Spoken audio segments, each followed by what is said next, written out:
ये जो ग्रेचुइटी के अगेंस्ट आपने 50,000 का लोन मांगा है, आप जानते हैं इसके बाद आपके अकाउंट में कुछ भी नहीं बचेगा। रिटायरमेंट के बाद का मुझे जरा भी फिक्र नहीं।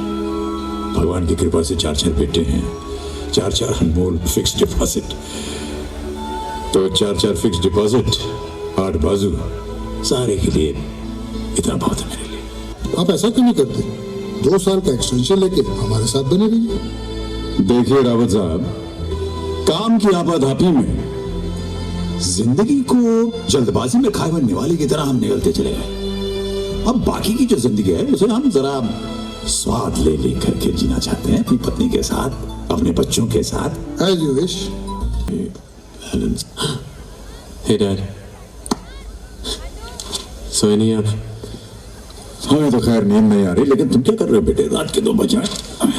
वो क्या है डैड, कल ऑफिस में एक नए प्रोजेक्ट का प्रेजेंटेशन है, तो काम तो पूरा करना ही होगा ना डैड। Can I help? आपके बस की बात नहीं है डैड। अरे क्यों भाई, 40 साल से हम यही सब कुछ तो करते आए हैं। अरे छोड़िए डैड, कहाँ आपकी छोटी सी कंपनी में 9 to 5 की नौकरी, और कहाँ हमारा मल्टीनेशनल कॉर्पोरेशन का वर्कलोड।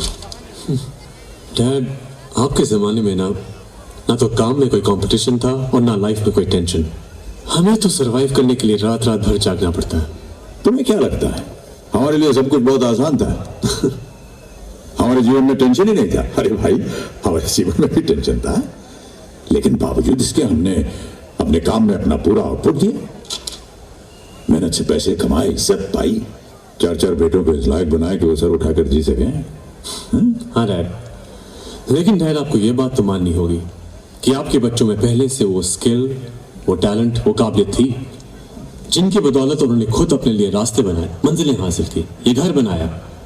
और यही नहीं डैड, अपने प्रेजेंट के साथ अपना फ्यूचर भी सिक्योर किया, ताकि बुढ़ापे में उन्हें किसी के आगे हाथ ना फैलाना पड़े। Oh come on dad, you have to agree, आज हम जो भी हैं अपनी ही बदौलत हैं। और वैसे भी आप लोगों ने हमारे लिए ऐसा किया ही क्या है डैड? रंजू, आओ ना जल्दी। Coming sweetheart. Good night dad. हमने किया है, हमने किसी के लिए कुछ भी नहीं किया, कुछ भी नहीं।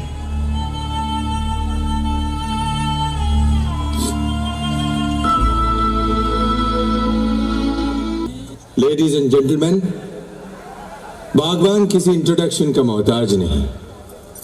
इसके ऑथर का बुकर अवार्ड से सम्मानित किया जाना अपने आप में बागबान की सफलता की कहानी कहता है।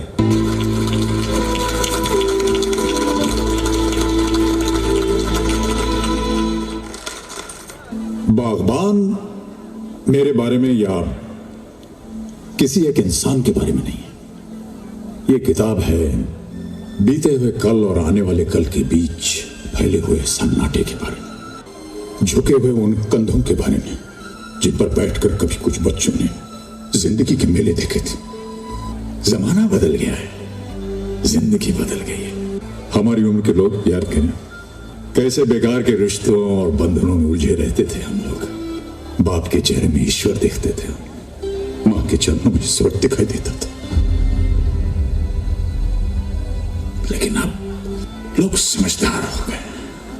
आज की पीढ़ी बड़ी होशियार और प्रैक्टिकल हो गई है। उनके लिए हर रिश्ता एक सीढ़ी की तरह है जिस पर पांव रख करके वो आगे निकल जाते हैं। और जब उस सीढ़ी का कोई इस्तेमाल नहीं रहता तो उसे घर के टूटे कुर्सी, मेज, कल के अखबार की तरह रद्दी समझकर किसी कबाड़खाने में फेंक देते हैं। लेकिन जिंदगी सीढ़ी की तरह ऊपर नहीं जाती, जिंदगी पेड़ की तरह उगती है। माँ बाप किसी सीढ़ी के पहले पायदान नहीं होते। माँ बाप जिंदगी के पेड़ की जड़ है। पेड़ कितना ही बड़ा क्यों ना हो जाए, कितना ही हरा भरा क्यों ना हो जाए, जड़ काटने से वो हरा भरा नहीं रह सकता। औलाद शायद ये भूल रही है कि जो हमारा आज है वो कल उनका होगा। अगर आज हम बूढ़े हैं तो कल वो भी बूढ़े होंगे। जो सवाल आज हम कर रहे हैं वही सवाल कल वो पूछेंगे। और रही मेरी बात तो हमारी हमारी चिंता तो आप कीजिएगा मत, क्योंकि अगर हम उन बच्चों को पाल पोस कर बड़ा कर सकते हैं जो न चल सकते हैं, न बोल सकते हैं, न कुछ समझ सकते हैं, तो हम अपने आप को भी पाल सकते हैं। हमें किसी से कोई उम्मीद की जरूरत नहीं है।